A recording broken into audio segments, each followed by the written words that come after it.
we couldn't ask many questions because once you started to ask those questions, we didn't have the resources to solve them. So it's like all we can guarantee on user research is that first hour will shine. Welcome everyone to a new episode of the Zero to Play podcast. I'm your host, Carla Duke, and today I'm joined by Jason Schklar. Jason is a veteran game developer with over 20 years experience in the industry, having shipped dozens of titles as producer, designer, UX director, and worked at companies such as Microsoft, Big Huge Games, Zynga, and Disney. Today, we're going to talk about his current experience running his UX consultancy business, UX is Fine, some advice that might change how you view UX at an early stage in your games, and hearing a bit more about how Jason's journey and perspective in the industry has evolved. So sit back, relax, and enjoy episode 6 of season 3 of the Zero to Play podcast.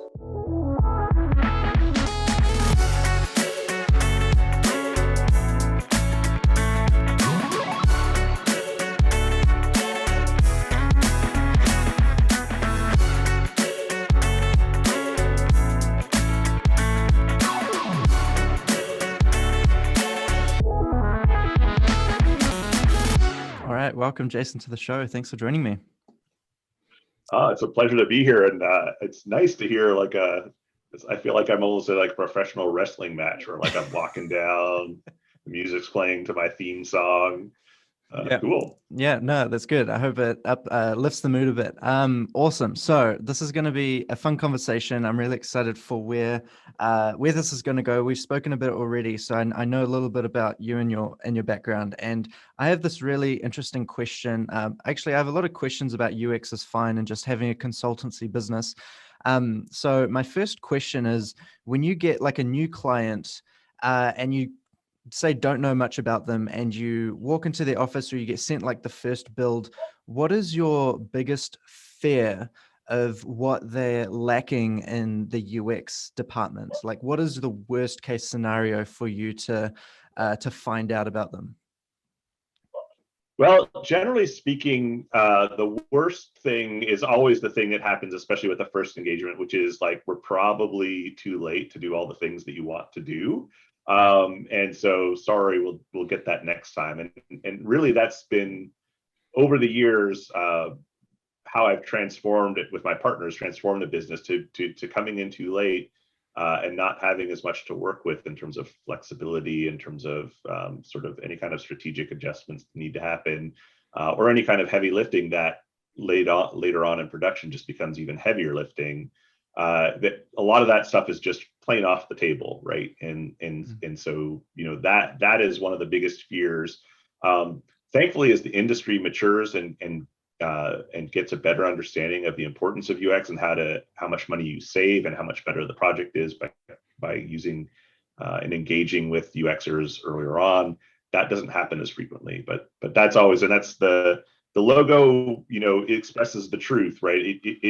The way the business started is just our product's on fire. It's not doing well, and we need help. What can we do? Well, let's just add some UX to it. Yeah. Okay. Yeah. So it's interesting because I've spoken to UX designers before, and I see the value in UX, but at the same time, it does still feel like a very nebulous area. I think that's hard to justify. If you had to sum up kind of very very succinctly what the value is that UX provides to a project, how would you sell that to someone? It's funny because what I would actually tell them based on what's going to happen versus what I tell them in order to land the deal are two very different things. The subtext that I know, what I know is going to happen is that I'm going to go in there and be part therapist, part rude person who asks awful questions that everyone's too afraid to ask, both of senior management and of the average line worker just trying to do their job and get the game together.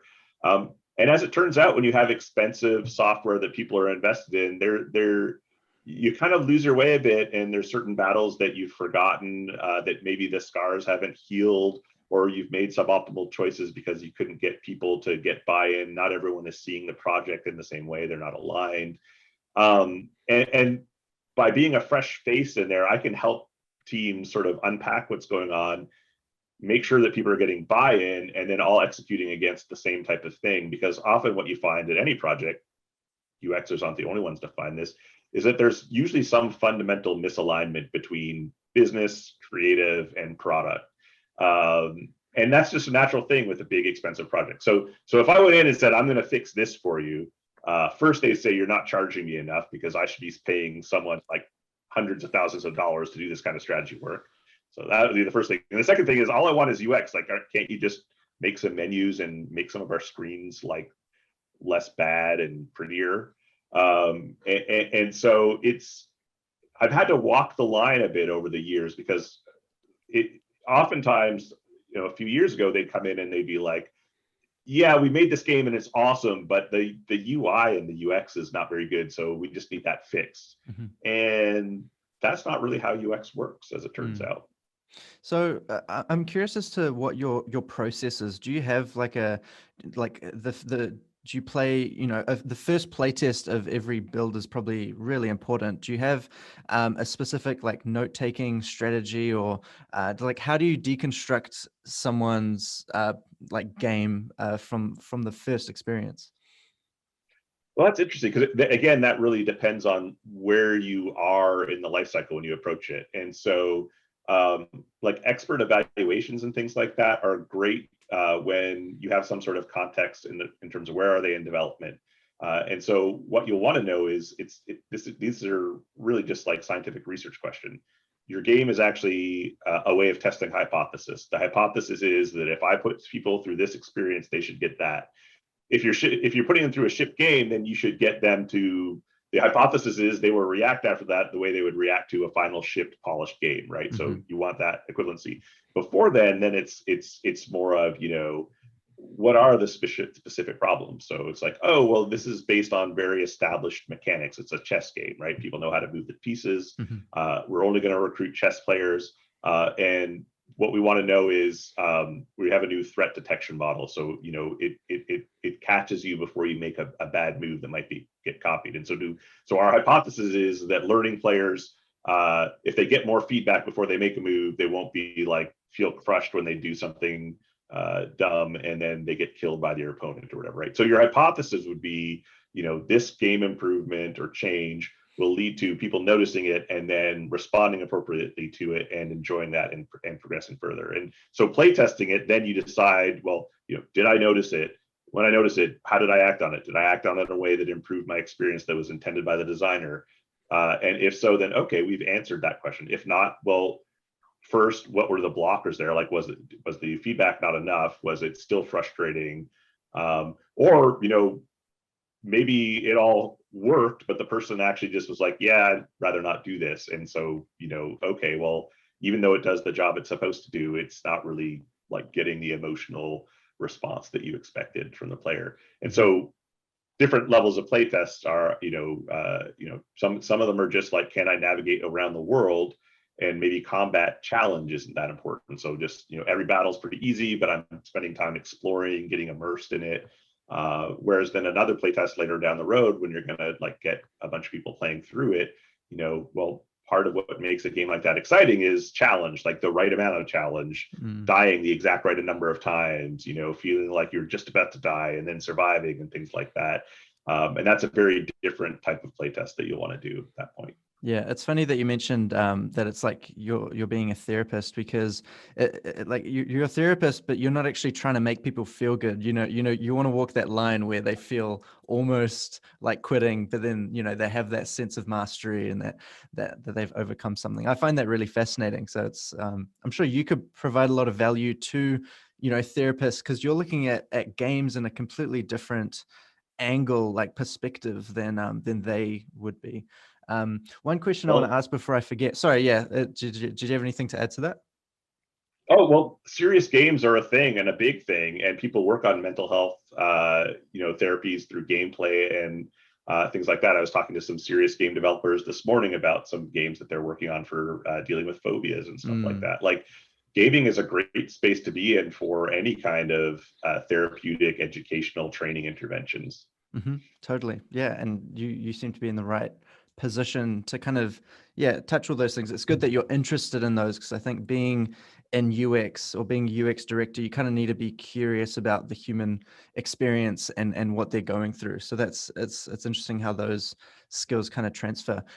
Do you have any advice for game developers that have played their game thousands of times and they kind of want to try and, because I mean, I struggle with this as well as trying to get to that first player experience and trying to understand how a first time user will play the game. Do you have any like advice or tips for how to clear your mind and really have that experience as a first player would?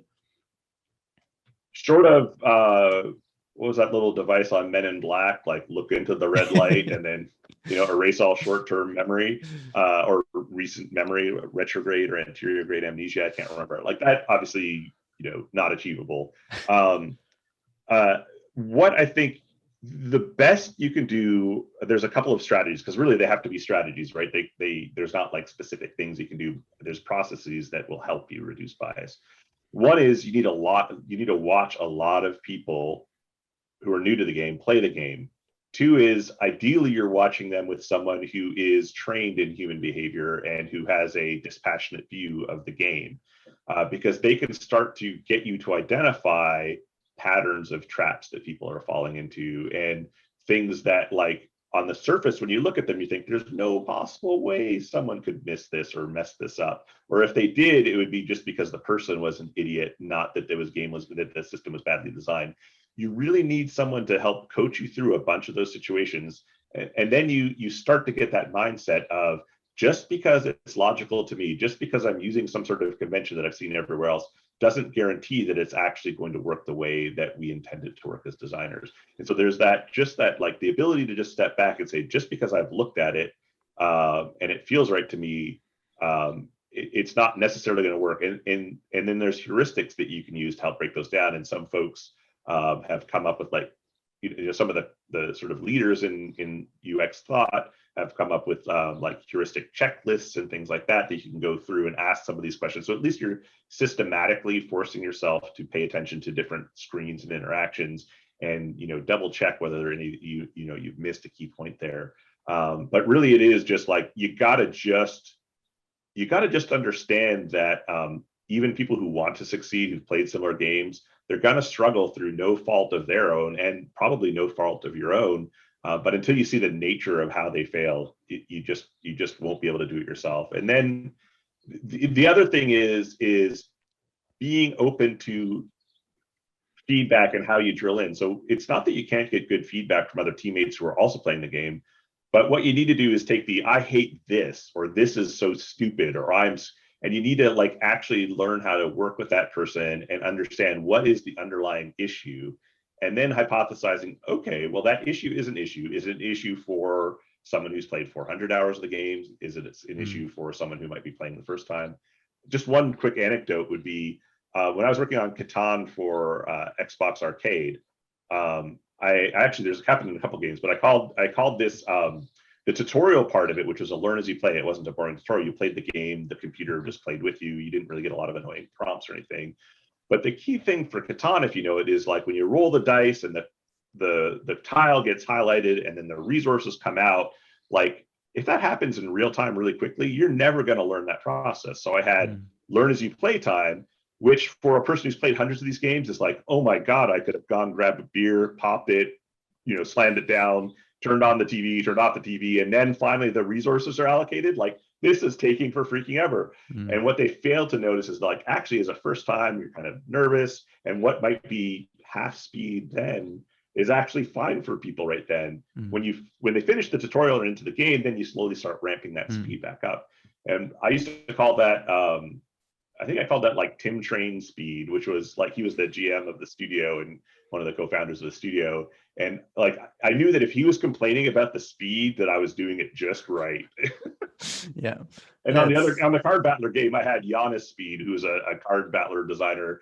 And we'd have normal speed where normal people who are good at the game could play it and understand it. And then we had Giannis speed, which was like, you just had to see the matrix because things went so quickly. And so the idea there is that, what might be good for one class of user or one experience, like when someone's learning versus your day-to-day user, understanding that helps. Yeah, it's really interesting because you are kind of in a bubble when you're in development behind closed doors. And I do feel like there's this trend in game development now where games are being released a lot earlier, not really early access, but to grow with the community and to build with them and to make changes to the game based on their feedback. And that seems to be a nice kind of symbiotic relationship that people are building.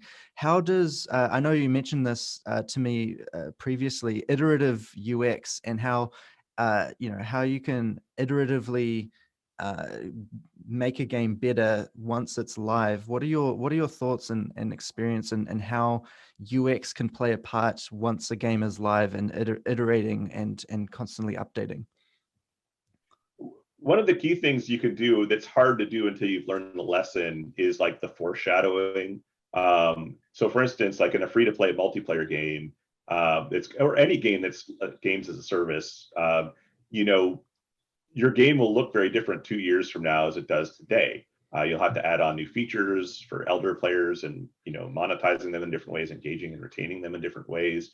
And so your eventual screen, if you're not careful, will just like be a disaster, right? But for people who've been there for the whole ride, they can navigate it just fine.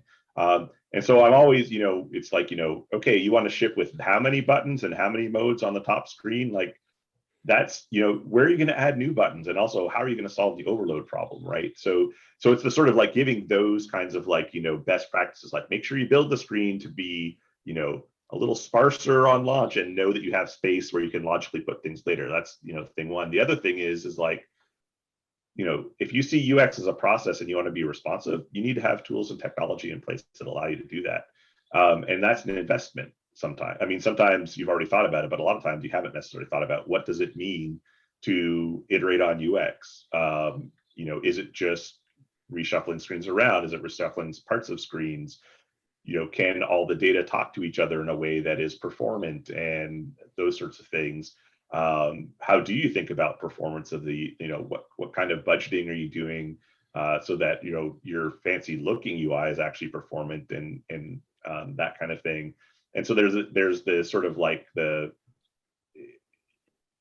sort of pre-production and pipeline aspects of UX that you need to think about early on in order to fix it. A lot of problems working with, when I work with Zynga and working on legacy games, it's just like it's making a lot of money.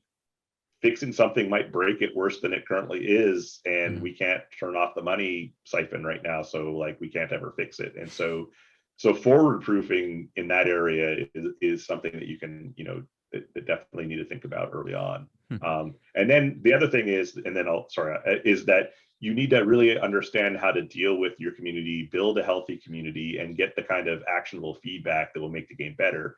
As we know, like the loud voices can drown out the others. The toxicity can often be there.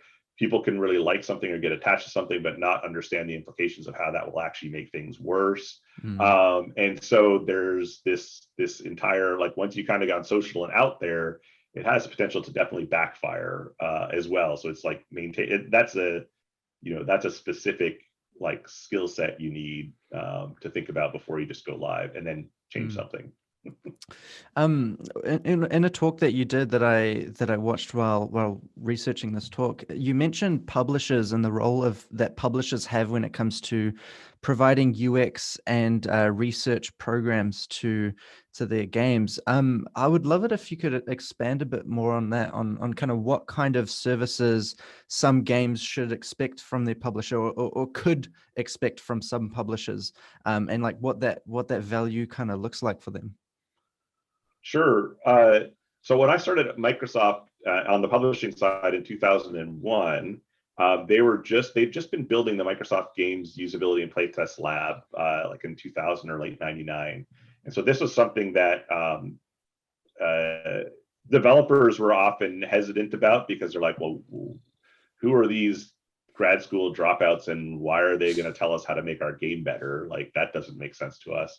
But then once they started getting some case studies and started to get some positive results, developers were like, well, that's interesting. I can go to Microsoft, like, because at the time, the big public, Microsoft, Sony, Nintendo, in terms of platform holders and publishers.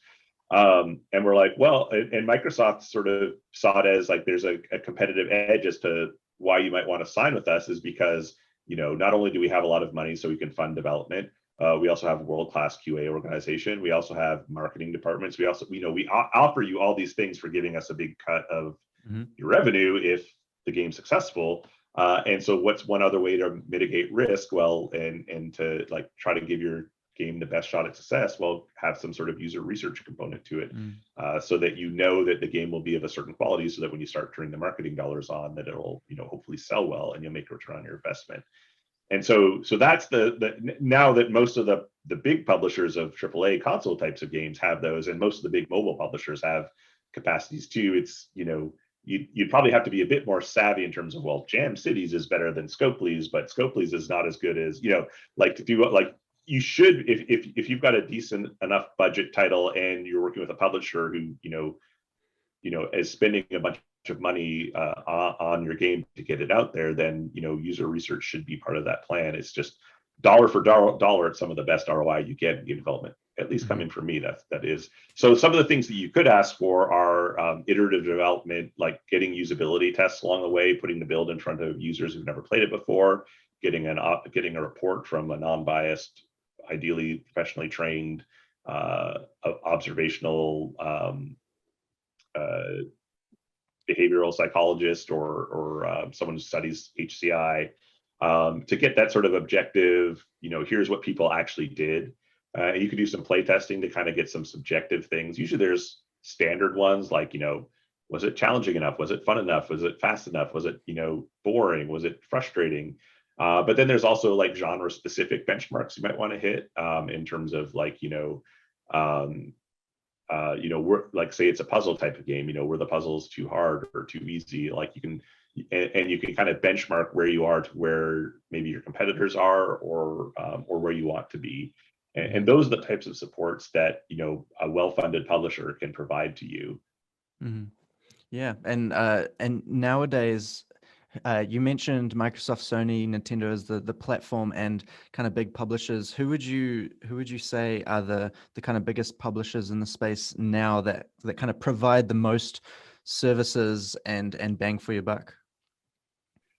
I don't even know where to begin without potentially alienating some folks and maligning someone unintentionally, because I don't know the depth. But I would say that like all of them, like when I think about, like, I look at the groups, like there's games user research, SIG and Discord and Slack channels and stuff. And when I look at the caliber of folks who are there, the seniority, what they have to bring to the picture, and then I look at the list of developer and publisher names, they're from all over, right? I see like a lot of the names you'd expect, and then I just see like the list just keeps on going. And so the answer is, we've got like state-of-the-art user researching, like 20 years have passed since I was doing user research, right? Like we're talking light years ahead of what we were doing. And so like almost like what we were offering 20 years ago at Microsoft, like you can get that anywhere, right? Like, so like we've got next level stuff there. And I'm sure some studios are better than others at certain type of things. Some studios tend to favor certain genres over others or what have you. And so they probably specialize in those areas better. But what you're getting now is light years ahead. And even like, you don't need the highest end to get a good ROI on that. Like you just need to have someone who's independent, who studiously thinks about it and runs it professionally to get great results that are useful and save you money. So in today's supporter segment, I'd like to bring attention to Logitech Gaming, and Blue Microphones. Thanks to them, they sent me a product bundle that has just elevated the content of this podcast and show. As you can see, the video quality is incredible now. They sent me a Logitech Stream Cam. For audio, they sent a Blue Yeti microphone. I already had one, but now I have two, which will enable me to do in-person interviews and other things like that. And also they provided this Logitech Gaming Pro X headset to have as just a great pair of headphones to use for the podcast, but honestly, I'm going to use it for my own personal work and games as well. So really appreciative of them. Go check them out on their website, logitech.com, bluemicrophones.com, and I think Logitech G or Logitech Gaming. You can find them on social media, and I'm just really grateful for them, and please support their products. Yeah, it's a fascinating time because games are maturing. The games market and the audiences are maturing as well. Casual games are now becoming mid casual and like starting to become a bit more complex, and that's quite interesting. And I'm very interested in, now that I kind of have the chance to talk to you, having someone that's been in the industry since 2001. What was your uh what was the there's a few questions I want to ask, but I guess first off, what was your earliest gaming memory, and what kind of led you to getting into the games industry? I find this question really interesting for people when the games industry looked completely different than it did today. I must admit, like I didn't do really any video gaming in college. I did very little in high school. I grew up in Canada. Like we didn't get very much TV. One of my friends had an Intellivision, like when I was sort of in elementary school age. Uh, we might have had like on our Apple II, we might have had like a few like, like Pac-Man and a few other things on there. And I'd go down to the arcades with friends and like go downtown and go to the arcade and all that sort of stuff. But it wasn't until I actually was just about to burn out of grad school, like when I was in my late 20s, that I started to really get back into games. And so I was in my late 20s, and the two big ones then were Half-Life and Planescape Torment. They didn't come out at the same time, but when I got back into it, those are the game. I picked up a PC gaming magazine, and I'm like, okay, I haven't been playing games in 10 years. What should I play? And luckily I tripped onto those two, and I was like, oh, this is what gaming's like again. Okay, cool. This is awesome. And for me, I didn't even think about console games at that point. I was like, console games are just like for kids and stuff. I mean, I was very, very naive when it came to that, what console games were at all. And it wasn't until joining Microsoft that I understood. I didn't even want to work on console games. I was like, oh yeah, just put me on PC games. That's fine. And I'm so glad they disabused me of that notion, because I ended up working on some really fun and now I really enjoy console games. So. Well, it's funny how it's blurring now with products like the Steam Deck, just kind of making everything, handheld consoles, PC, and all that. Do you have any thoughts on that, by the way, on that and how that might affect UX going forward? Oh yeah, most of our biggest. So we get big mobile deals still. But most of our biggest projects, because they're big projects, they have big budgets, they want to spend a bunch of money on risk mitigation. We're risk mitigation. That's the most boring way to put it. But in a lot of ways, we are. And so they want to be on multiple devices, multiple screen sizes, multiple inputs. And so it's nice to be able to say that we have worked on two very popular live games that are on pretty much all devices. And we're working on other ones that are most of the biggest budget ones are like PC console. They're not probably going to end up on mobile. They might end up on Switch, but that's even that probably not some of them. But it's getting that kind of experience and figuring out how to solve those sorts of issues. That's something that we offer as a if you want to work on multiple platforms, we have experience doing that, and so it's definitely sought after. So I in your company, and UX is fine, do you just kind of hire UX designers? What kind of roles are there within your consultancy business? Yeah, we so when I started out just kind of on my own, I was my background is in game user research first, then production, some systems design, then like UX direction. And so it kind of been like a bunch of different things. Basically, I've been around a lot of people making a lot of games and learning from them, and just basically trying to stand out of their way and help them just like achieve what they wanted to. And so for me, like I'm not a wireframer. I don't go and prototype. I don't like draw pictures or make things look pretty. It's actually pretty embarrassing what my art skills are. But strategically, it's useful because it forces other people to make things look nice, because they look at it and they're like, oh, God, really? No one wants me checking anything into code or anything like that. Like that would be a disaster. But I am good at assembling teams of people who are good at doing things. And so when my my partners decided to join me. One of them is a 25-year industry veteran on the art direction side and production side, and one of them is a veteran of game design, systems design, and UX as well. We worked together on a project doing UX, and so he is a game designer. Neil is a game designer, but he's switched over to UX because a lot of the systems design challenges are really UX challenges, and vice versa. You just got to look at it through the right lens. And so the folks that we have working for us on the UX side of thing are a mix of game designers, game UX, like fresh out of school, game UX, like who had a UX background, but also in a gaming program. And then our senior level folks who were super awesome and been with us for 2 or 3 years, they were folks from outside the games industry who've always been gamers and really just thought deeply about games and or built their own games and just never really thought about having a career in games, or if they did, they didn't actively pursue it, and now they're working in games with us. But they're formal trained UXers, so human computer interaction, like classical product and UX design folk. Mm-hmm. Yeah, that's really interesting. I had this question that I wanted to ask. When it comes to like UX and user research, you obviously go off metrics and you go off data, and I was wondering if there was any kind of data point or like metric that doesn't exist at the moment, that isn't, like, for example, eye tracking, like knowing where the player is looking on the screen. That could be really valuable information. Are there any sort of other metrics like that you think would really help move forward the kind of like proof and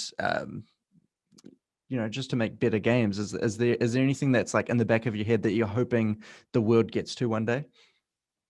Yeah, that's interesting because there are obviously like biometric measurements and things like that that you could do. There's self-report data, like being a social psychology person, like observational and then just asking people questions, measuring them reliably using surveys and things like that, or structured interviews, like that tends to be enough for me to feel like we're measuring the constructs of interest and we're getting at the is it challenging enough, is it is it fun to control your character using the controller and all that sorts of things.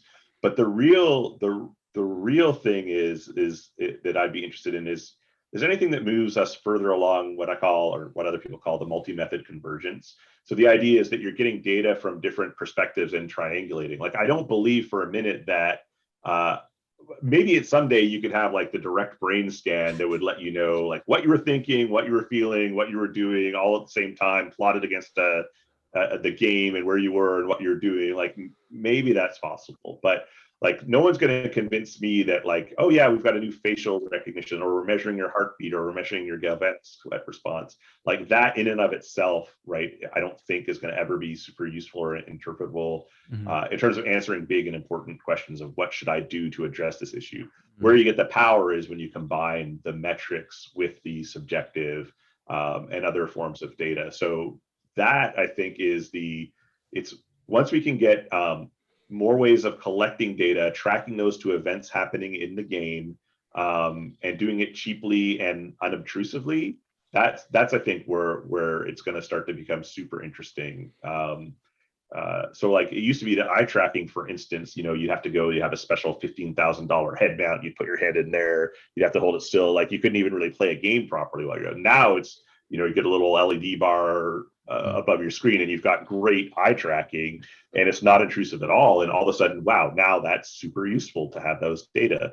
And so it's going to take real researchers who are funded well. Like I'm assuming that the big the big players are already doing some of this stuff and maybe just not talking about it, or they don't have stuff to talk about yet, where they can afford to just do all this cool experimental stuff. And but really it's always about tying the metrics to some sort of measure of how you feel, what you're trying to do, and some sort of emotive state as well. Yeah, fascinating. I definitely respect UX as its own career path. It's not something you just tack on to someone's role, because it sounds like, one, you need to be really passionate about it, and two, you need to just put a lot of work into just developing use cases and reports and trying to find these trends. Yeah, I can see why a consultancy business is valued in the industry, because it's and I can't imagine that UX designers are easy to find either. I wish, but I guess if they were easy to find, there wouldn't be as much need for us. But that means we're competing against the other folks for great talent, and there are super talented folks out there that I would love to have the opportunity to work with. And luckily, a lot of our engagements, we get to engage with companies that have their own internal UX departments, and both sides win. Then there's just it's just like like if you're on a huge team. Like if you're a huge publisher, for instance, you might have a huge group of UXers there that are divvied out amongst different projects and who get to meet every once in a while and all that sort of stuff. But when you get a chance to basically double up the number of people who are working on a single project, like that's when the magic really happens. And I'm not hands-on, like Neil leads that department. We've got a lot of great UXers there, but the back and forth that I observe, and the amount that they learn from us that we learn from them and how much better everything is because we're collaborating together, it's amazing. And so but of course, like, and on the consulting basis, when people bring us in, obviously you don't necessarily want to fund 12 UXers on your project for the full 3-year life cycle, right? It's great to be able to, at critical moments, bring in these extra folks, both for just, you can't necessarily fill your own team with like 10, 12-year veterans or whatever, because you just can't hire them. So you can bring in other senior people, but just having trained people who are passionate about it, iterating with you, a lot of companies see the value in just that. And I honestly thought when we started to sign the bigger deals, it was going to be like a replacement deal. Like, we don't have a UX team. Can you guys do our UX? And while we still kind of get that, a lot of the deals are actually, we've got a big UX team, but we need more people to come in and really riff with our senior folks and sort it out. Which is great opportunity for the folks who work here, because they get to like do some really cool stuff in a really collaborative environment that's often well funded. They've got good research and all that sort of stuff. You're kind of in this like ideal UXing situation that a lot of us never thought was even possible. Yeah, it's really interesting. I wonder if I'm sure there'll be more consulting type businesses that pop up, but from your perspective, just over the last 3 years of working at UX is Fine, what are some of the pros and cons of consulting that maybe there's someone in a position, maybe they've been in the industry for a dozen years, and consulting is maybe a path that they see? Like, what are some of your thoughts on like, what do you miss from going and like starting up a studio from scratch, like working on a game from scratch, but you get to work on big projects now, so I suppose it's an interesting balance. Do you have any kind of info to share on that? First, I wish I had a link to the discussion that's going on in GDC this week. There's a couple of talks by folks who are talking about like the freelancing life and things like that. It's something that I've wanted to do. I've shared a bit of my journey, but you kind of have to put things on their head. It's like, when I first started consulting, this time around at least, I was like, so I've got a family. I live in Austin. I don't want to move back to the West Coast. I'll give myself like 5 months. If I can make it, great. If I can't, I'll just take some non-games user research job that'll have me. And luckily it worked out. And what you don't think is when you're freelance, you're obviously taking on a whole bunch of personal risk that you kind of just put on the company that hires you, right? They're going to figure out payroll and all that sort of stuff. And but in the games industry, it's like you ship a game at a big enough studio, like it's a 50-50 chance that you're going to lose your job after that. If you're not successful, you're going to lose your job, and you don't know whether the game's going to be successful, right? So, so the answer is you can have security if you don't mind moving all over the country every time your studio closes, or if you want to live in San Francisco all year round and, have enough money to buy a house there and have a quality of life where you're not, commuting 2 hours a day or whatever. So for me, it's actually less risky, because if one of my clients, as long as I'm not like, I only have one client or whatever, if one of my clients cuts out, I've still got the other clients kind of going, and I'm constantly doing business generation. Now, you might not want to do that sort of stuff, and I totally get that. It's not like all fun and not for everyone. But I would encourage, people who are in game UX, if you're not already on some of the Discords and things like that, which after the show, if you want, I can send you a link that I send out to folks, and you can put it up if you want to. But it's there are supportive communities of folks out there. There's not a lot of consultants out there right now. We could probably support a few more. What I found as a consultant was that, like, on the strategy side, and just like living life and not working too hard and making a decent amount of money. It was cool. And so that's where you have to ask yourself as well, do I want to be a consultant or do I want to build a business? And I didn't realize at the time, but what I really wanted to do was build a business. And that's what adding on partners has allowed me to do, which has been super fun and rewarding. Yeah, that's awesome. We've only got about 5-10 more minutes left of the show, but I want to try and pick your brain a bit on like, could you tell me one problem that you solved from like a user research perspective 20 years ago working at Microsoft compared to the kind of problems that you're solving today? Like, I'm interested to just know the contrast of how things have changed in the games industry. To the grizzled veteran, it's like, oh, this is the same as the problem that I saw, your game on the, the 4K 3D VR. Yeah, I saw this in 2001 with Crimson Sky's High Road to Revenge. It's the exact same problem, right? Like, so the jaded response is like, I haven't seen it. But what is interesting is that when we started out, in terms of the formal, like when you think of like the origins of the formal games user research process, and we were kind of pioneers at Microsoft. Other people, we can't say we were the first ones, we can't say we're the only ones, but it was kind of a big deal. And things kind of grew rapidly from there.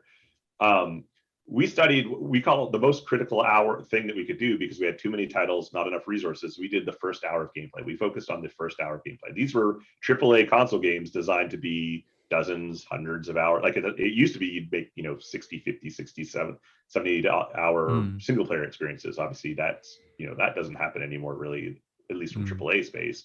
There's multiplayer components. No, the only thing we could focus on was making sure that that first hour of gameplay was optimized. And that was we couldn't ask many questions because once you started to ask those questions, we didn't have the resources to solve them. So it's like, all we can guarantee on user research is that first hour will shine.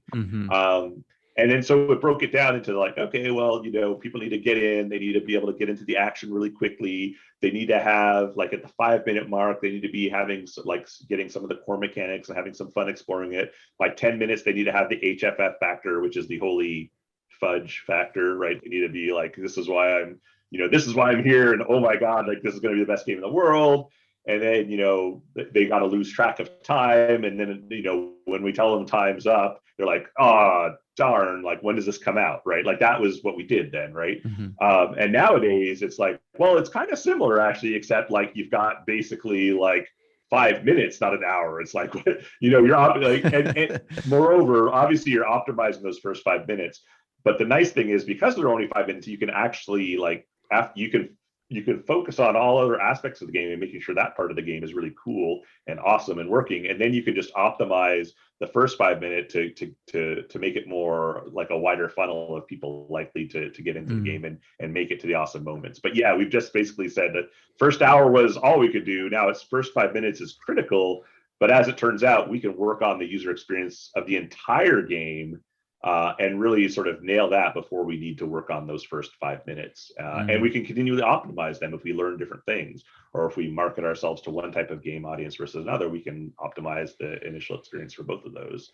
And so those are like how in very gross terms, how like the challenge is different, but again, it's always the same issues. Yeah, fascinating. Yeah, it's just like every form of media, I think, or every medium, music. It's now the first 3 seconds, same as video and social media. It's the first 3 seconds are the most important. But games are interesting because they're interactive. You kind of want people to live in that space, and I suppose it's the tutorial phase that is the most important. I guess selling the world that you're entering into, and then introducing those game mechanics. It's building trust, right? And so really UX is kind of about that. Because people are always asking, well, why was this game so successful? Because it had a terrible UX. I'm like, UX is absolutely neither necessary nor sufficient to having a fun game. But the idea is trust, right? So like Minecraft, I don't know who played Minecraft when it originally came out, but it was a frustrating, punishing thing. You didn't know what the crafting recipes are, nothing. I just stood there feeling like an idiot, right? And then finally someone's like, just go to the YouTubes and look at the thing. and so once I did that, it was great. Well, why did I do that? Because all of my friends and stuff were playing it. They were talking about how big it was, and I wanted to be part of that. So I was willing to grind and do the extra effort. And it's why people like, like impossibly hard games and roguelikes, like these things your friends are talking about them, you like similar games, and you're willing to just invest that time in. But if you're not sure, or if you're on an app store of free to play games and there's a bazillion of them, your likelihood of trusting this, I'm like, why would I play this when I can just I've downloaded 5 other games that I know I already like screw it. And so, onboarding, bringing them into the game, yes, that's super important, but it's not the only way to win people over. And you think of what Angry Birds and all that sort of stuff, like these impossible games, but you trusted them to be fun because all your social people were like, "Oh no, you got to try it! It's awesome!" Yeah, like your Minecraft example, working on Icarus now, a new survival game.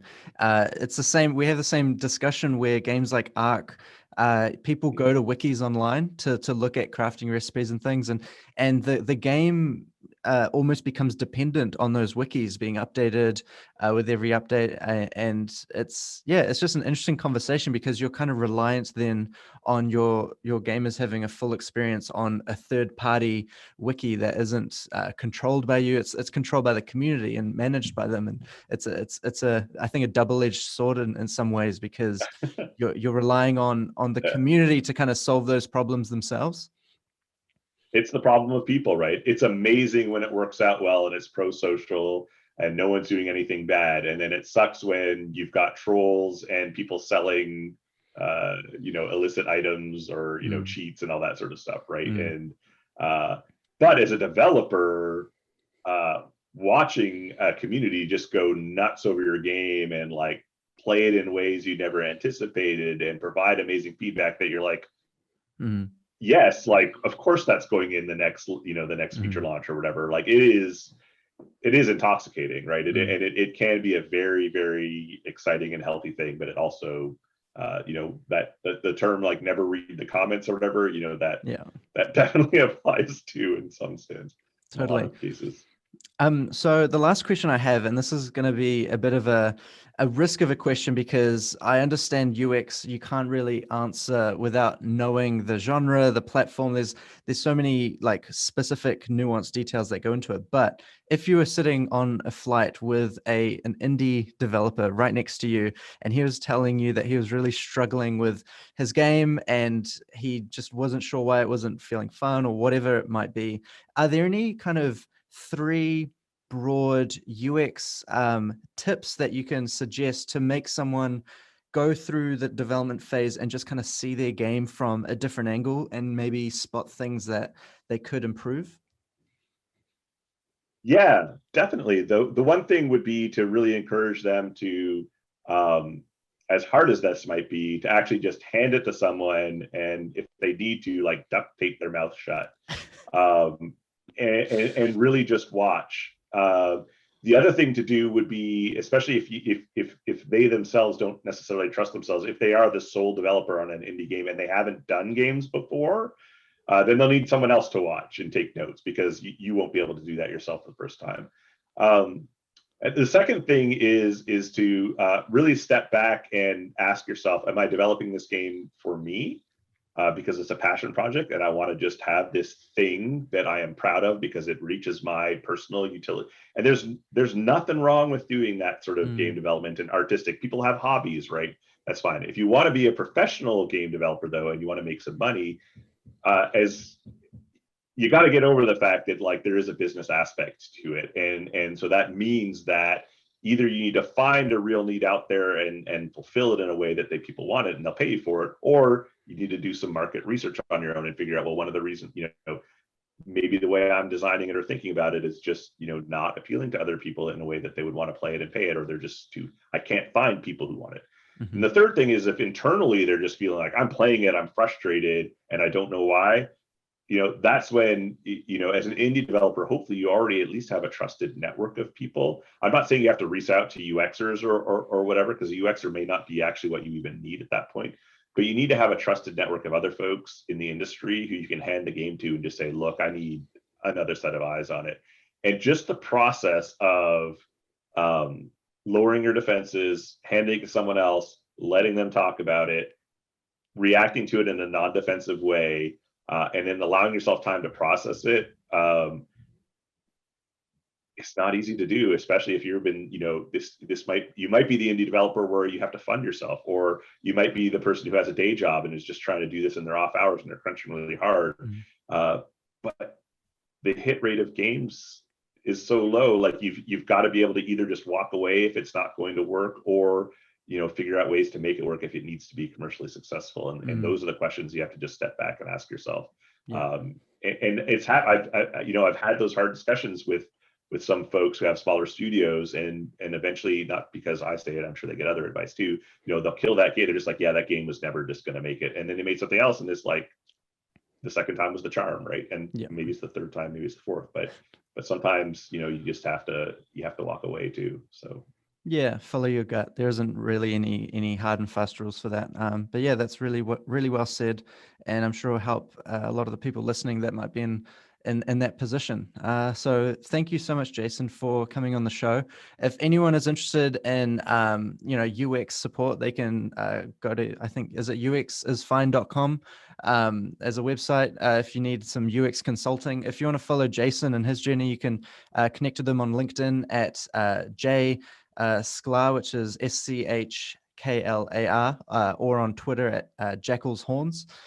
Is there anywhere else that people can find you, or where you'd like people to get in touch if they want to follow your journey? Those are the best ways to get in touch with me, but I am not the only UXer. There are a lot of really smart, hardworking, talented folks.